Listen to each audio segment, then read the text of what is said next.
Hey guys, welcome to Mitch's Music. Today we are going to learn Oceans by Hillsong. We're mainly going to learn the intro and we're going to talk a little bit about the theory behind it. And one of the cool things about the theory that we're going to learn is that it fits in a lot of different songs. So if you're playing lead at your church, these are some techniques that you can use in other songs that I'll teach you how to do. And I'll also show you how to easily change the key of this song because being a church musician, you have to deal with changing keys quite frequently. And for electric guitarists, our guitars, in my opinion, just sound better if we're not using a capo. So it's always best if you try to find a way to get around using a capo.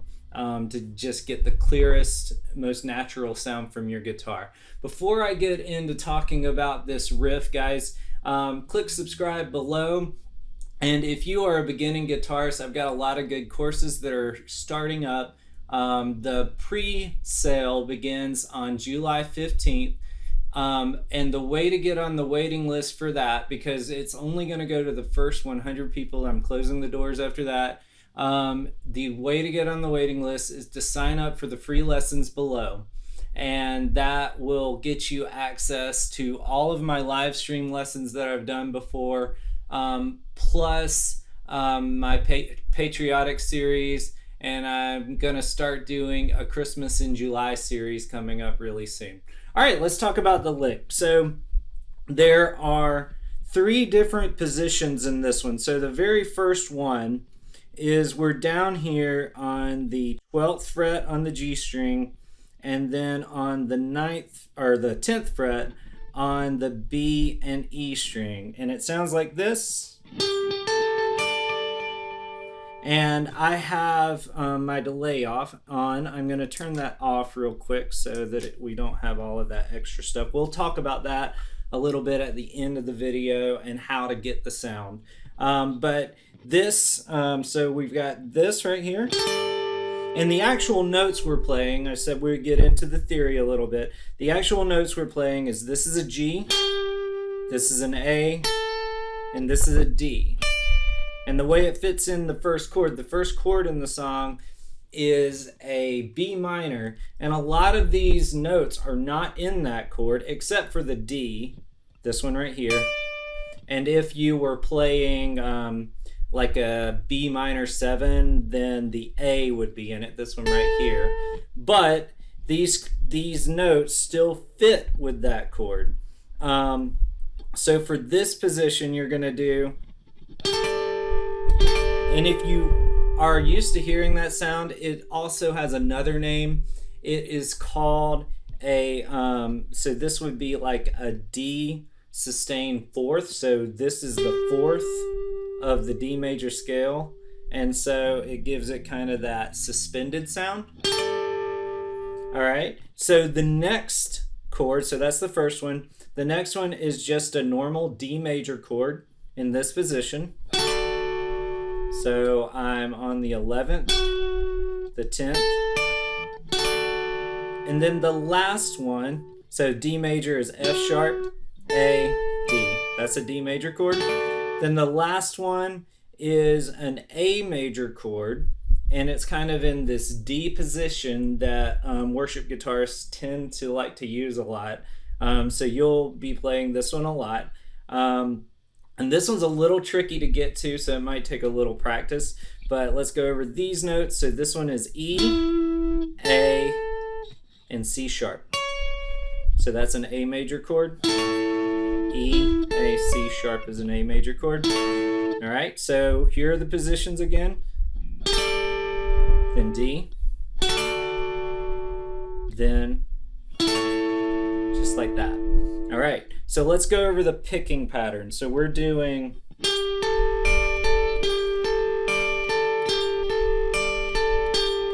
and then at the end, so we're just going down, up, down, up, down, up, down, and then we're going to put our pinky down the last time we're coming up.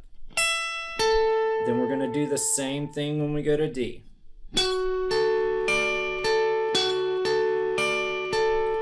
Pinky down, right, E. And then we're going to go to A, and this time we don't use our pinky. Then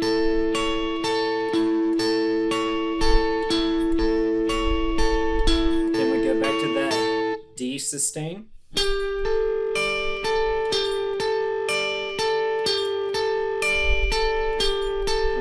Try it again.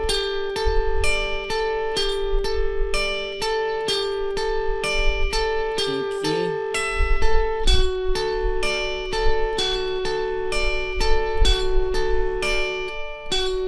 Pinky.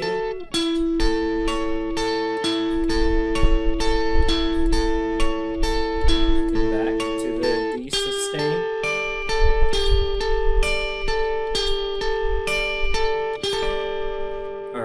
And then when we add the delay that I'm using, I have an 1/8 note delay, and I just have it in the tempo, whatever tempo I'm playing at the time. Right now we are at about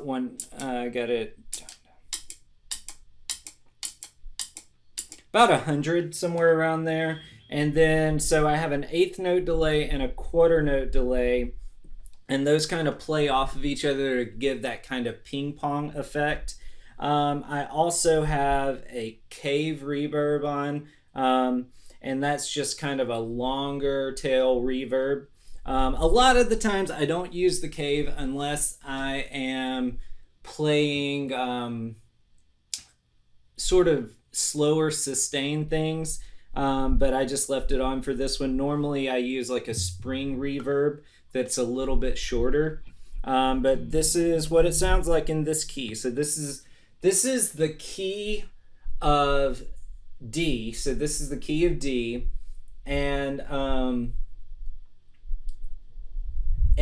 we will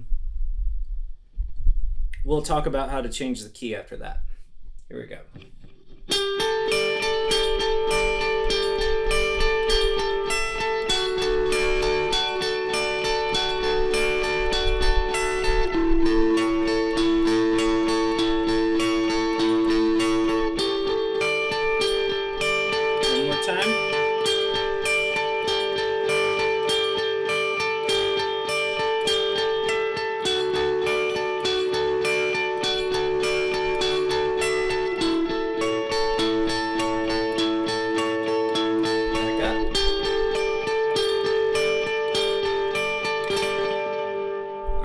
So in this key, our first chord is a B minor. So we're keeping in this position.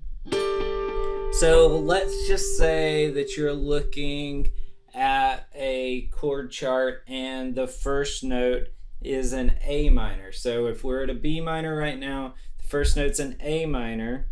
An A minor is a whole step down from B minor. So we're going to move everything down 2 frets. So 1, 2. All right, so this was B minor. This is your first chord of A minor, okay? So here it would sound like this.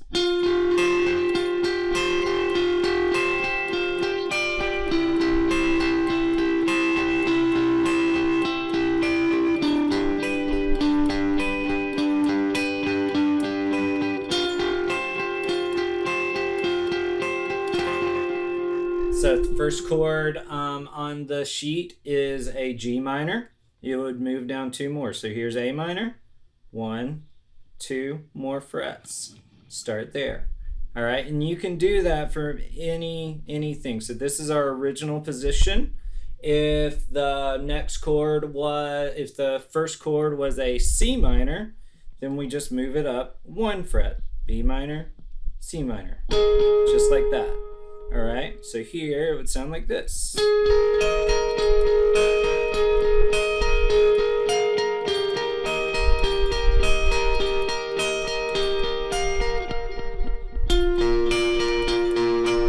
one's hard to get to sometimes.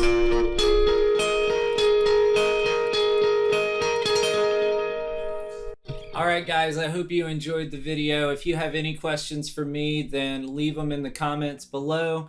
sign up for any of the lessons to get on the waiting list for the pre-course, the pre-sale coming out on July 15th.